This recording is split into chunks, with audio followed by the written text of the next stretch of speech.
For my 28th birthday, I was diagnosed with cervical cancer. So when I went for surgery, my doctor had moved my ovaries because I wasn't getting things removed. So he kind of like moved them up to where my kidneys are in the hopes that they wouldn't get zapped by all the radiation. But they did. I started getting like the hot flushes, and I was getting like really achy and painy, and I literally couldn't get out of bed. I was so sore. And just depression. I don't even know if I was really told I'd go into menopause. I suppose it was always, we're going to save your ovaries because we want to save your fertility. But I was never told, well, what happens if my fertility isn't saved? So I didn't really, I didn't know what to expect for any of this at all. I wasn't prepared for it.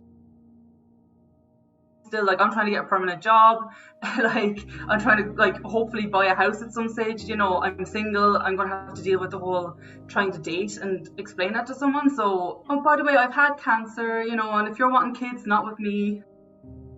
It's isolating. I feel like I'm kind of on my own over here, even though I know I'm not, but you do feel like kind of put to the side a little bit.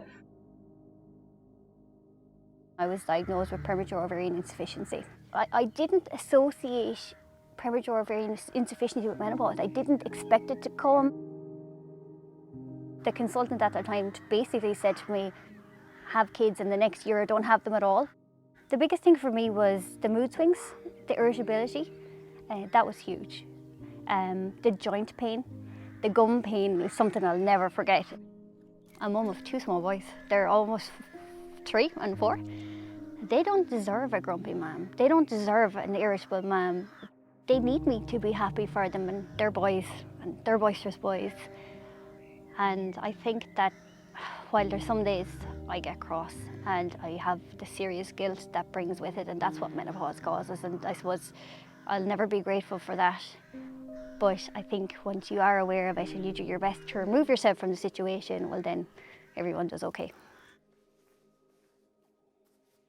But for me, simple things like keeping my weight down. With menopause comes weight, so I would exercise regularly to keep myself fit and well. And then there's the mental health side of things, because while HRT, it controls a lot of symptoms and it helps you have a better quality of life, there are days that irritability shines through in me and you just know that you have to get out, and whatever that is. For me, it's bringing Lola for a walk down the field or going to the gym or going for a long run. So I think it's having insight into how you're feeling and be honest with yourself. And if you're having a really tough mental day, well then that's fine, you do whatever you need to.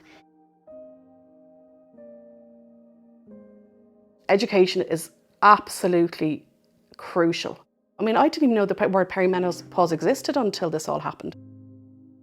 So my partner noticed kind of mood changes and just agitation and things. And I suppose it probably went on longer than I was even noticed myself. And I'd be walking up Kildare Street in Dublin on the way to work with tears coming down my face. I'd be sitting in the office with tears coming down my face and trying to find a reason and getting upset because of it. The palpitations and like just complete on edge all the time. And it felt almost like I was two different people in 1 month. A family friend mentioned, she's a practice nurse, mentioned perimenopause. And what is this perimenopause? So eventually in the December, I rang and got an appointment with my now menopause specialist. So I started HRT April 2020 without a shadow of a doubt. It saved my relationship. It saved my life. When I look back now, the last 7 years of my life since our firstborn, it's like a haze.